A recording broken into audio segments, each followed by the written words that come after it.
Welcome back, Elock Nation. If this is your first time here, welcome to my home, garden, and lifestyle channel. If you were with me on November the 9th, I planted my garlic cloves. Today is Wednesday, November the 22nd. That's about 13 days now.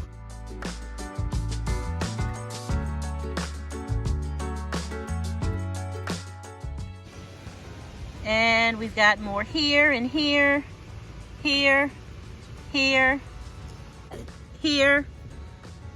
So a lot of the garlic is showing up. This is store-bought garlic, nothing special. And so we're going to see how it does. I'm going to make sure I put some mulch on top of this soil. This is my Chinese Nagasaki cabbage. I started this on October the 19th. It's doing well. I also planted some garlic right here in the middle of my cabbage, and you can see it poking up right there. Also in this other 10-gallon grow bag, I planted more garlic in the center there. Place garlic here and there in my grow bags. One of the reasons why I'm planting in grow bags is because grow bags are easy to relocate if I need to. When spring gets here, depending on how I plan on designing my garden, these grow bags can easily be moved in different areas of the garden. Got some seedlings inside my bell cloches there. Even though these are cool season crops, I felt like if I put the bell cloches on them, give them a little bit of warmth, that maybe they'll grow a little faster. It is a super windy afternoon. Sky is beautiful.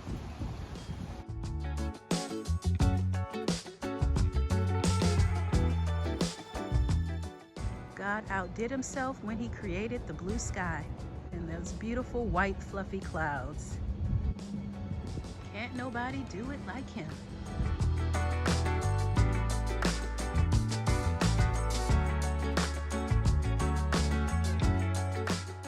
Pak choy is doing really well. I think I'll do some veggie egg rolls. My collards are coming together slowly but surely. On the slow side, but I can see the growth. Yeah, the slugs are definitely enjoying my collards. You can have this one, finish what you started. Leave those two alone, please. I really need to get some mulch laid in here too. When I first purchased these raised beds, I added logs, I added dried leaves, branches, some cardboard, I think. Look how much it has broken down. Now granted, I didn't have it completely filled at the top to begin with. It was maybe somewhere around like right here. Look how much of all of that stuff has broken down. And it was mainly leaves. How all of these natural resources from nature, they truly do break down. I'm not growing anything that requires any deep rooting. These collards and all of these leafy greens, they're shallow growers. This spring, I'm definitely gonna have to fill these up. For the winter, it'll be just fine.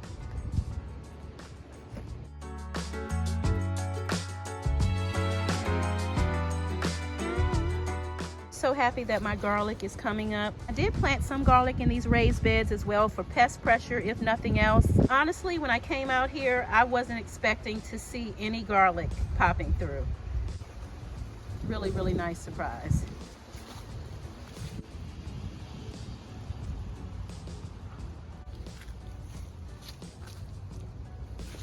Yeah, I've got some more collards here as well. I tucked them in here.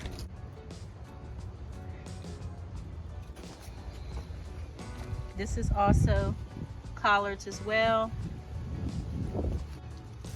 I think this is cabbage here. I tossed in some onion seeds maybe a week or so ago, and I don't see anything yet, but I'll keep an eye on it. The candy onion as well as the Sierra, I grew those last year and I was quite happy with them. I thought I'd give it an earlier start than I did last year, so Like I said, we'll just keep an eye on these grow bags. Looking for life, looking for life.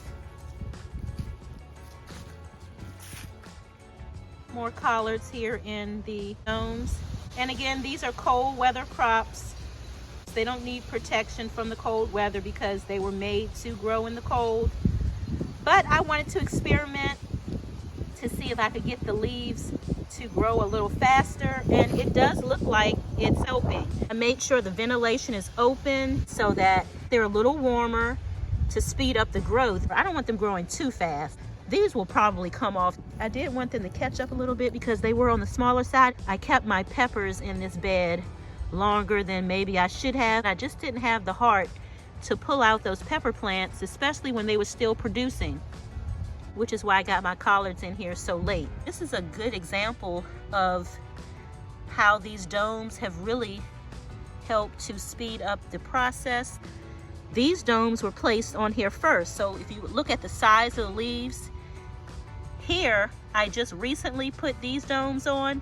So look at the difference in the growth.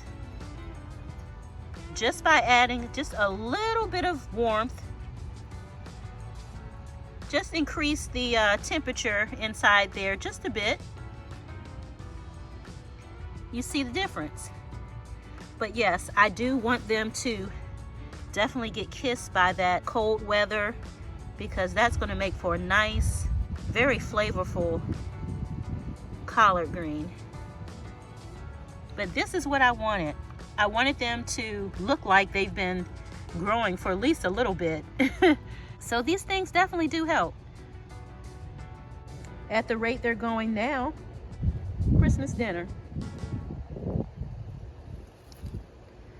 We'll see.